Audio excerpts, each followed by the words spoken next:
আপনার জন্মের 4 মাস আগে আল্লাহ আপনার সাথে যে একটি ওয়াদা করছেন সেটা কি ভুলে গেছেন? সেই ওয়াদাটা কি? ভিডিওটা দেখে জেনে নিন এবং ভিডিওটা শেয়ার করে অন্য ভাই বোনদেরকেও জানার সুযোগ করে দিবেন। মায়ের পেটে যখন 120 দিন 4 মাস হয় তখন ফেরেশতারা আসে, রূহ ফুঁকে দেয়, তাকদীর লিখে দেয়। বুখারী।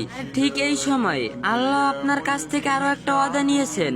আল্লাহ বলেন, আর যখন আপনার রব বনি আদমের পিঠ থেকে তাদের বংশধরদেরকে বের করলেন এবং তাদের নিজেদের উপর সাক্ষ্য করালেন, আমি কি তোমাদের রব নই? তারা বলল, হ্যাঁ, আমরা সাক্ষ্য দিলাম। মানে কি ভাই? মানে হলো রুহুর জগতে দুনিয়ায় আসার আগে আপনি নিজের মুখে স্বীকার করছেন, আল্লাহ আপনি আমার রব, আমি আপনার গোলাম। তাই মিসাক এলাহি, আল্লাহর সাথে ওয়াদা। আমরা এই ওয়াদা ভুলে কি করতেছি? সুদ খাই, ঘুষ খাই।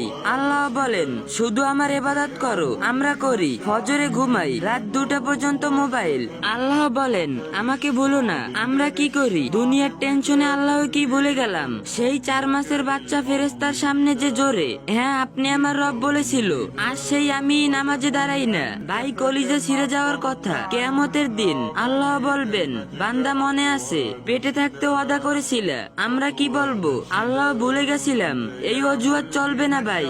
আল্লাহ আগে থেকেই সাক্ষী রেখেছেন যাতে কেউ বলতে না পারে আমি জানতাম না। আপনার জন্মের 4 মাস আগে আল্লাহ আপনাকে দাম দিয়েছেন, ফেরেশতা পাঠিয়েছেন। আপনি তখনও স্পেশাল ছিলেন ভাই। আর আজকে 20 থেকে 30 বছর, 50 বছর আপনি নিজেকে সস্তা বানিয়ে ফেলছেন গোনাহ করে, আল্লাহকে ভুলে। ভাই, আল্লাহ বলে নাই, আপনি বলেছেন। ফিরে আসুন, রব অপেক্ষায় আছে। ভাই, এখনই কমেন্টে লিখেন, ইয়া আল্লাহ, আমি আপনার ওয়াদা মনে রাখলাম। আল্লাহ সাক্ষী থাকুন। আমিন। সাহাবের নিয়তে ভিডিওটা শেয়ার করে অন্য ভাই বোনদেরকেও জানার সুযোগ করে দিবেন। ইসলামের যে কোনো বিষয় সুন্দরভাবে জানতে, বুঝতে এবং মহাজরুরি মাসালাগুলো সহজে পেতে এই আইডিটি ফলো দিয়ে রাখুন। আর ভিডিওটা 3টা কপি লিঙ্ক করে দিয়েন।